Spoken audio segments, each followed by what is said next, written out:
Hello. Hello. Okay.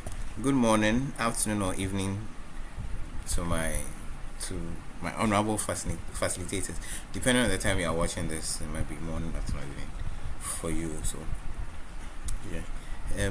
This is just an introductory video to you as a StartersTech facilitator. What are some of the things? What are some of the things you should be looking out for? Technically involving the work. So I'm going to introduce you to the softwares that we are usually going to use, softwares, hardwares, and things like that, so that you will have an idea and then start looking around them. This is an official video, so it's supposed to cut across new and old facilitators. So the first thing is that as a StartersTech facilitator, you need to have a laptop. It will be a little hard for you to be part of us if you don't have a laptop at your disposal. Even if it's not yours, you should have access to one. If you don't have access to one and you are close to the StartersTech office, then it comes as an advantage, because at any point in time you can come to our office and then use our laptops. We are located at Lashby. Okay, so let's go on. So you see a few softwares here, apps here. I'll introduce you to a few. So one of the softwares or applications that you need to familiarize yourself with a lot is Scratch. We have Scratch 1.0, 2.0, and 3.0. The latest version is usually what we use, but depending on the purpose, one might serve a better purpose. So Scratch 3.0 is here. You need to familiarize yourself with this application. It's simple. You can go to tutorials to get a fair idea, and there are tutorials here which you can use to build, whether it's a game, whether it's an animation. Let me take for example this. When you open the tutorials, you can get access to this tutorial. Where's the tutorial? It's supposed to load or something. It's not loading.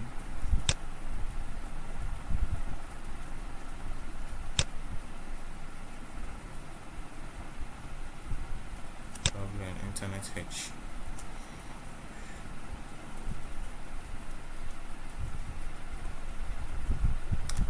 Okay, so it's coming. Sorry.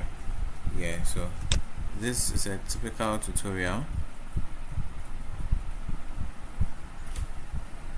which you go through, and they would show you how to use the software. It's not just about using the software. In teaching, you need to understand it. You need to understand it. So something like this, they are showing you how to add a backdrop to your sprite. So I'll skip this. Take your time and then do it. They're showing you how to add a backdrop. Yeah. So I'll skip this. So this is just to introduce you to the platform. Sprites. This is the code blocks. This is the categories. This is the screen area. This is your character area. This is your scripting area. Costume, sound, file. Yeah, just like any other software. This Scratch. Now let me introduce you to some of the hardware that we'll be using alongside Scratch, and you can check them out on maybe YouTube. There's a microbit. Okay, it's called the BBC microbit.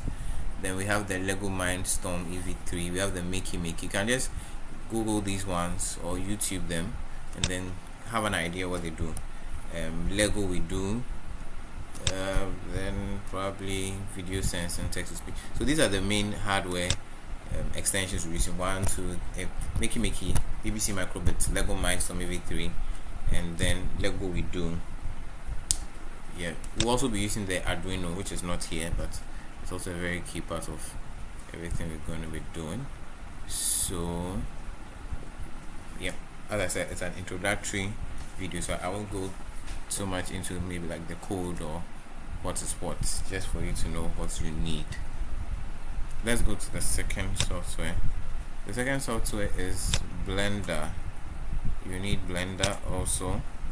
We are going to use Blender. We might introduce Unity to 8 depending on. So this is Blender. Okay, I'll not say much about it, but then when we are building a game with Blender, you just need to go here, game logic, go here, Blender game, and then your interface is now ready to build a game. You can find more on YouTube. You can find build a game in Blender. In fact, most of our inspiration comes from things we see on YouTube.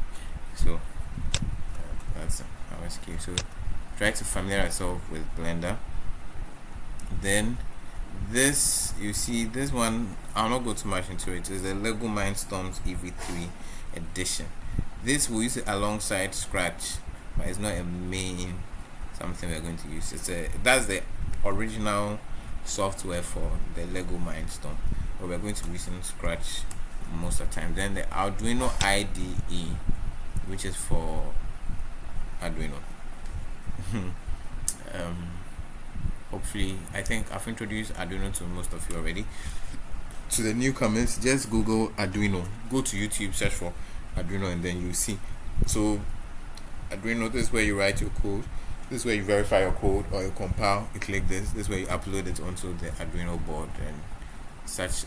That's basically it. Here you find examples of sketches or code that you can use for various purposes. Like this is basic code, this to blink, digital. So depending on what you are doing, you already have access to the codes over here. So yeah, there are other things we'll use, like maybe Sublime Text, depending on the project they are doing. There are some two very familiar. There are two things. The hour of code, and depending on the class that we are teaching, so you can install Hour of Code offline version. Just go to Google. It's a game that helps the children to understand computational thinking. Let me just click it so that you see. It's a game that we use for like grade 1. Anytime we teach grade 1, we use it for them. Okay, we use it for grade 1.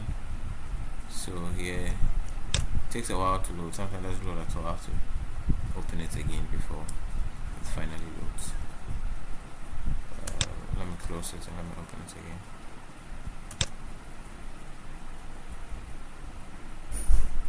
Yeah, so it's welcome to Hour of Code. Basically it's more like a game. If you realize, it looks like Scratch. It's more like a game, but it helps the children to gain computational thinking skills and basic approach to coding. It also prepares them for Scratch. So while they do this, they gain the sense of how to work with Scratch. Also, it has up to 13 levels or something. So download this. It's called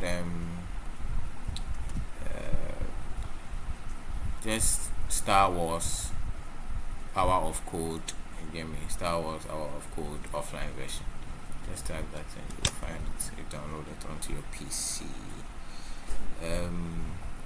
The hardwares, Arduino. I'll have to do a separate video to introduce the hardwares. Instead of doing a separate video to introduce the hardwares, I'll just do a full-fledged tutorial video for the various hardwares we are using this term. The term has already begun, so this term, first term, as in this term, we're kind of rushing through things. If you're a new tutor, by the time you watch this video, me saying this term might not make sense any longer. So